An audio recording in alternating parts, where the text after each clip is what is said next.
Today we're gonna do a thing. This is my very first stream, yay!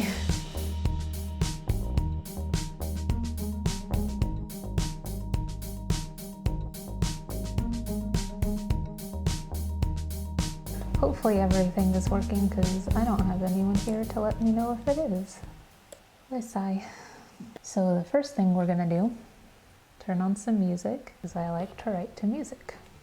So I'm writing a story that is a cyberpunk story, which is something I have never done before.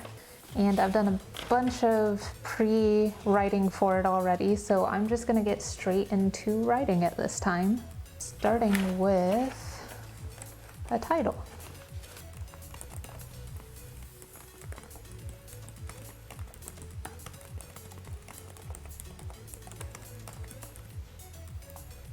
I'm not gonna lie, I am super excited about this story.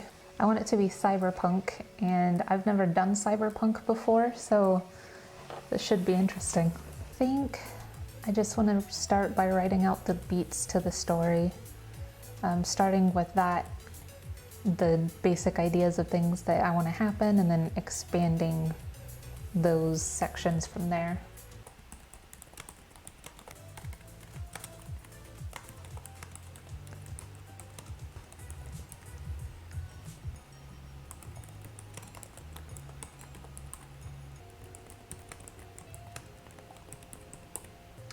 It always seems like no matter how hard you try to make things work, sometimes you have to do it on the fly. My notes are off a little bit. That's okay, I can fix it. All right, so far what I have is a character wants to find work and shelter. She's from the poor neighborhood. She's a cyborg. People don't like cyborgs. She finds an ad for people who want a roommate. People try to run her off, but she decides to try for it anyway. And then she has the 3 threshold guardians, which are the first roommate who's rushed and isn't prepared to give a roommate interview, second roommate who doesn't like cyborgs, and then the fact that she has no money. So those are all good things. I like those. It's this next part that I'm struggling with because she offers to do the work around the house, tries to make a case for herself. She's getting on top of everything, creating a new plan to try and push back and make them see that she would be a worthwhile roommate, and that's awesome. That's exactly what needs to happen. So the next thing is that she needs to have a confrontation. Basically, I want the anti-cyborg person to bully her a little bit. And through his bullying, they're gonna try to offer a secondary thing that she also kind of wants, but it's not as immediate as her need for shelter. So maybe they offer her a job, except they're also poor, so they don't really have a job for her exactly. Oh, my lovely notebook, I trusted you so, and you have let me down. Well, let's see. The other thing that she wants is a job. A job could eventually get her to shelter, but it doesn't protect her right now. And if you don't have shelter, then it's hard to take a shower, to be presentable at a job interview. You don't have any place to store food. Oh, hello, I have someone in chat. Well, that makes me really happy. Welcome to CC Writes. I am working on a short story in a genre that I don't usually write in, and which is cyberpunk. I just kind of wanted to do something outside of my normal realm, so I thought this would be pretty fun.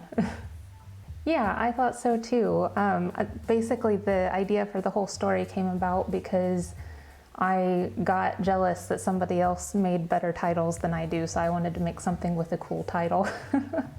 So I just wrote down a whole bunch of titles and ended up coming up with the idea for this story. I'm having a little trouble right now though, because I did not prepare well enough for this part of the story. So I'm trying to write out the beats of the story so far and just get an idea of what needs to happen and then sort of fill it out more from there. and I relied on my notes too much, and now I've run myself into a wall. But I'm sure I can overcome it. So what needs to happen right now is the main character needs to be offered sort of a win for herself in a left-handed kind of way. Right now what she's looking for is shelter, but I think they need to offer her something that's kind of shelter adjacent, maybe point her in a different direction, because she's getting a lot of pushback from her potential roommates. But by the end of the story, she needs to win the apartment, and that's what I'm going for. I think I want to create kind of like a workhouse sort of place that they might try to direct her to. Yeah, I think that would be good, and it would be very, very dystopian, which I like quite a bit.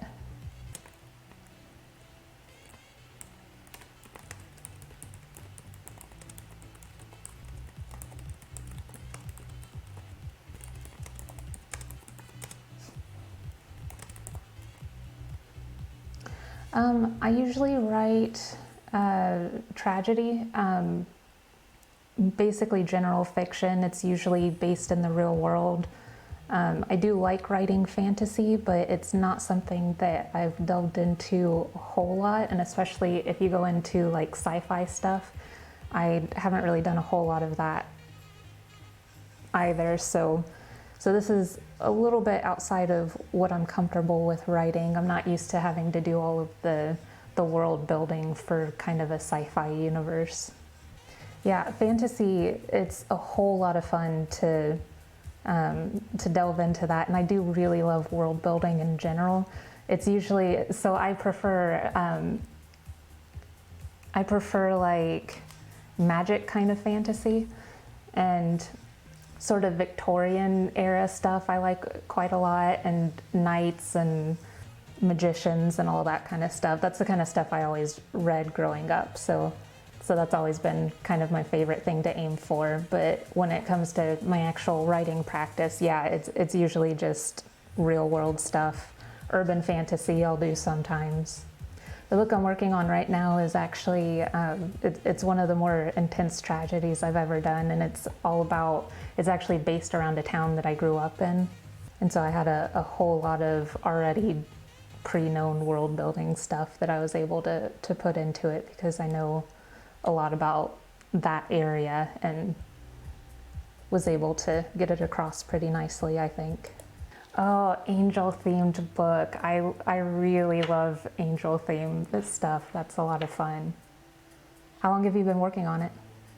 Oh, so it's a NaNoWriMo story. I love NaNoWriMo. I actually, one of the things I wanted to do, and the reason why I decided to start the stream, is I want to do a month-long NaNoWriMo writing stream where people can come and write together and hang out and encourage each other. It's something I've always wanted as a writer, so I just thought it'd be fun to do it all throughout November. Yeah, it's a great idea. It's such a great format to sort of work together this way. I still haven't planned anything for my NaNoWriMo story though. I was thinking about saving that for later. This is your first one, as in first time doing NaNoWriMo or first time streaming? Both. Well, this is my first time streaming too, so we're in the same boat there. I have done NaNoWriMo for about 12 years, I think. I've done it since I was about 16. Oh, so it's been longer than 12 years. Goodness, I'm getting old. But the first time I ever did it, I only got into it about 12,000 words. But the second time I actually won that year. So it's a hard thing to do, but it always feels really good when you manage to cross that finish line. And it's really helpful if you can have people there to help encourage you through it and everything. Yeah, I've found with writing partners, style doesn't matter so much. What matters is that you have somebody who is as committed as you are. It's more important that, you share what your goals are with each other, and then can like on a regular basis, tell them, okay, this is my goal for today, and then they'll check in with you later and be like, did you make it? And that's so much better than finding somebody who writes in your exact style. If you guys are competitive in a fun way, then one thing you might like to do is there's a practice called Word Wars, where you set a certain amount of time, and by the end of that time, whoever writes, a certain amount of words is the winner for that. I like doing that. I used to do it with my best friend when I was younger, and we used to do NaNoWriMo together, and it's always a really great motivation if you're a competitive type person. Yes, it is a whole lot of fun, especially if you have like some sort of prize that you decide on together. My best friend and I, we would go from like punishment for the loser to, winner gets bought a certain thing by the other person, and those are always fun.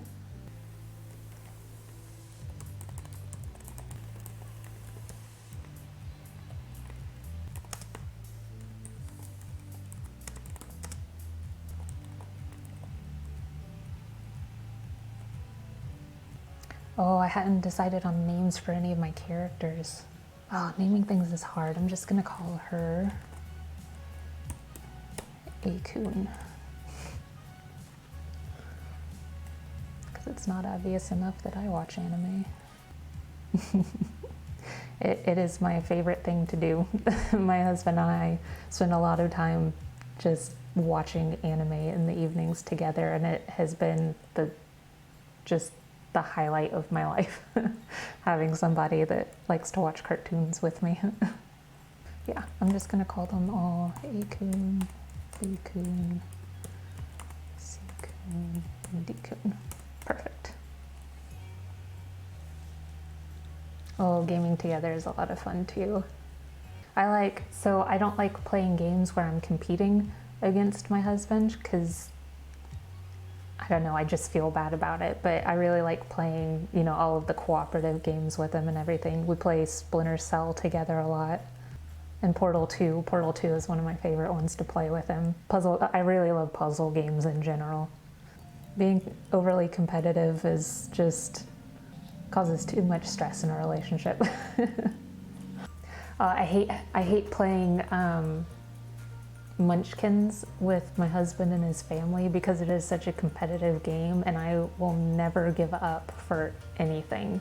So I'll just keep going even if there's just no chance that I could win whatsoever, and it drives everybody insane. But then for whatever reason they're like, let's play Munchkins again.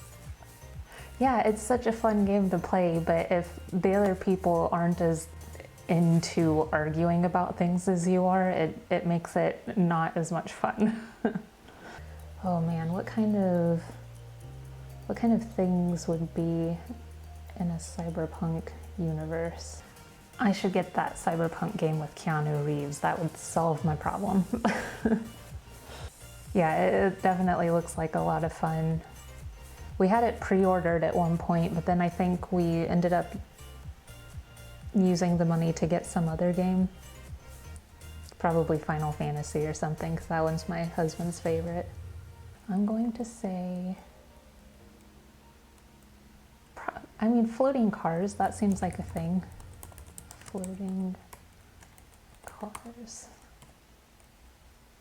Yeah, I like Final Fantasy a lot too. My husband's favorite is Final Fantasy IX, which he thinks is like the most underrated Final Fantasy game ever made. Which I have to agree, because it has a really great story and it's just so much fun to play. We got Final Fantasy 15 as soon as it came out. And we both had a lot of fun playing that one. Yeah, there were so many good fantasy games growing up. I feel like people don't delve into that as much as I would like them to anymore. 15 had the best story. 9 had probably the most fun characters. Okay, so what do you think made it the best story for 15? Hero sacrifice, complete hero's journey, and villain had turbulent backstory. Yeah, I definitely think that a really good villain makes a story. Goodness, I'm having so much trouble doing the world building for this one. I can't think of technology for some reason. What are things that people just have now? We have glasses, we have cell phones that we carry around, purses. Some people have like the wheelie shoes. That would be fun, because on some streets, like in Indianapolis, for instance, they have like scooters that you can ride, that you pay for it a little bit and then you ride it around town. And I know more and more places are adopting that sort of thing. So having some sort of like pedestrian transportation system, that would be a good technology to just kind of have around. Travel tubes. Yes, I like that idea. We're gonna say travel tubes. I remember seeing in an old movie at some point somebody having like rocket boots or something, where it's like roller skates with rockets on the back of it that would make them go really fast. And I kind of feel like something like that would be really funny to have in a story like this, but I can't really conceptualize what it would be exactly. But it could be like electric motor skates or something like that. Like people have the wheelies where you pop out the wheel in the bottom of your shoe and you can like go skating around. I feel like, I really think that something like that would be a futuristic mode of transportation for pedestrians as well. I don't want to go too futuristic with this, so I don't want like teleportation or anything like that. Oh no. Oh, that's so sad. You lost all of your Inktober work. I run into that problem all the time. That's why when I'm writing, I like to I like to do it on Google Docs, because it just saves directly to the cloud, and then I don't have to worry about saving anything. But I've lost so many pieces of artwork from forgetting to save, and then everything just crashes. Oh, that's awful. I feel for you, I really do. All right, so what kind of building technology would there be? I feel like in a cyberpunk world, I really get the impression that they would have advanced advertisements for just like everything that you could possibly see, especially if you have some sort of like augmented reality neural link or something. And there was something kind of similar to that in, what's it called? Blade Runner? Yeah, so we're just gonna have like spammed advertisements. I can't spell advertisements, wonderful. Holographs. That would be like automated street vendors.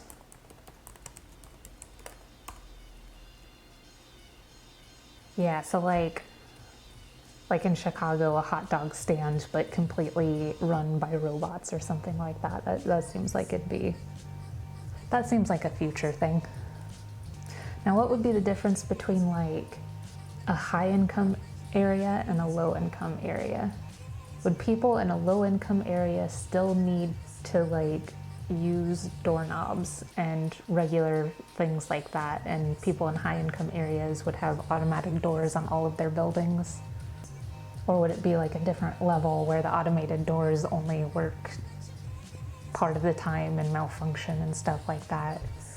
Give it kind of a gritty, futuristic facade. And how clean would the place be? I wonder how likely it is that people would have stairs in the future. Especially like a cyberpunk future. Oh, good, you salvaged it. I'm so glad you got your work back. Oh, that would have been terrible if you had lost it completely. I'm so glad that you got it back. I didn't know I was going to do my first stream and face a tragedy already. Oh, that's already on coloring when it died. That's a really far place to be for it to mess up like that. Well, I'm really glad that you managed to get it back. Yeah, I'm happy for you too. Okay, I think I have enough world building ideas here to at least get a start.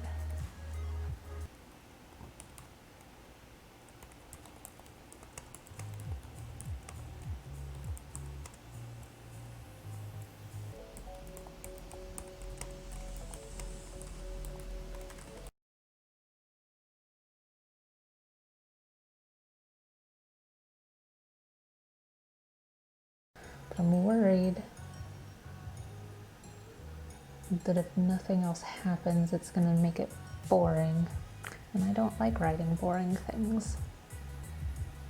So what do I do? What does she do?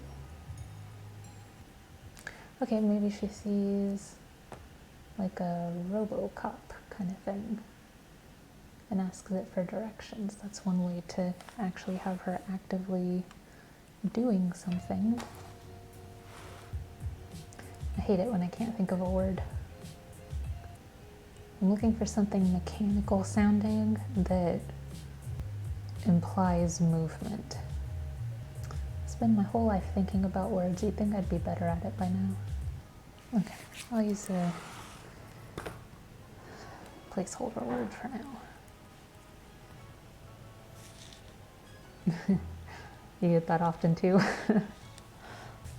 Yeah, I don't like to stick on any particular part of a story that I'm struggling with for too terribly long, because that's a really easy way to get into like writer's block or something. And so if I can't think of anything, usually I'll just put in a placeholder and then keep going, and then if I read back through it later and don't notice that it's a placeholder, then it's fine. And otherwise I can just change it later on when it absolutely needs to be changed. Which is why I did the same thing with names, because I didn't want to spend too much time thinking about the names of the characters and not actually get around to writing during this stream, which is what I had really wanted to do. Oh, I need a good slang term for cyborg in this world. I would go with just Borg, but it's very Star Trek, and I don't want it to be exactly Star Trek. I usually try to keep things close to the way that people name things in the real world. And so I'm trying to think if cyborgs were a real thing other than just calling them a cyborg. And if people were afraid of cyborgs or didn't like cyborgs, what kind of name would real people give to something like that? What am I writing? I am writing a cyber fiction story. It's a short story. I've never done cyberpunk before, so I just thought I'd give it a try. Yeah, cyberpunk. I know. I say the wrong words all the time. Yeah, it's not something that I'm used to, so I'm having a little bit of trouble with the world building, because doing science fiction type stories isn't really something I've ever done in the past. Oh, hello.